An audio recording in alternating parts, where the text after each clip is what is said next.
Well, howdy ho, good neighbor.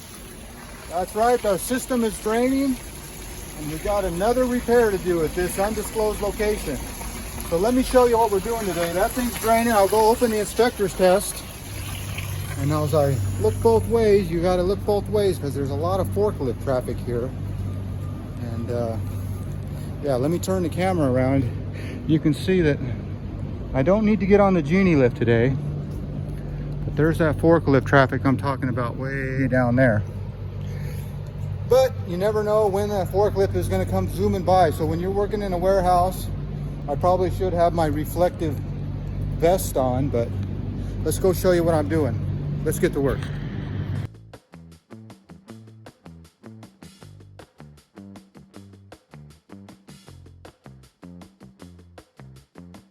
Okay, it is apparent I got my tools. I got a new valve. I got a 1.5 inch hose, and I'm going to run it right out that door. So you can see while there is no handle on here and no way to attach a handle, it's totally stripped off. So what I'm going to do is drain this thing down. I got to turn this 90 a little bit so this will spin, and get it over here, undo it, put the new one back on, fill it up, and change a hose valve. Always something. But out of all these hose valves, I got lucky, only one of them was like this. All right, let's get to work.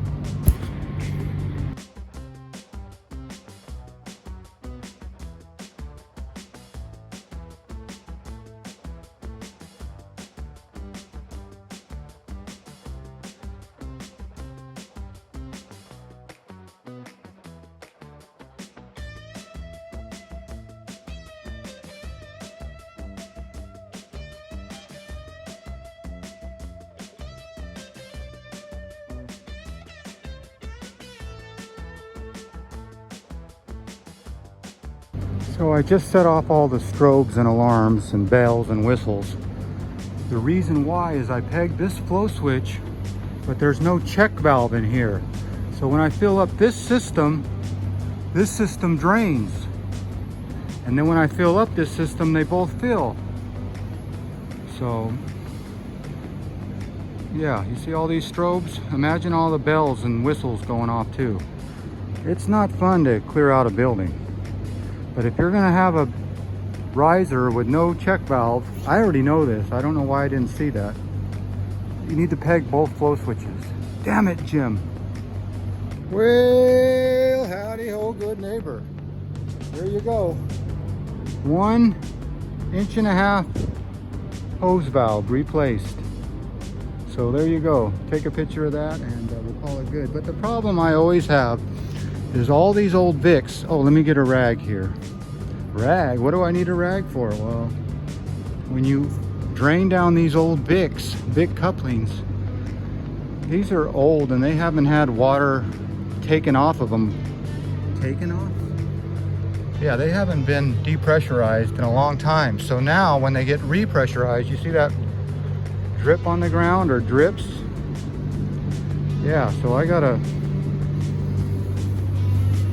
that up, and as soon as the fire pump gets all the way full, that should stop dripping. But yeah, it's always something. As soon as you fix your leak or your problem or your corrections, something else pops up. So you wonder why I'm always a little bit nervous. You know, I don't know why. You know, I've been so blessed, and yeah. And I got to straighten that out. Look at that. That's heading off the Betty's a little bit.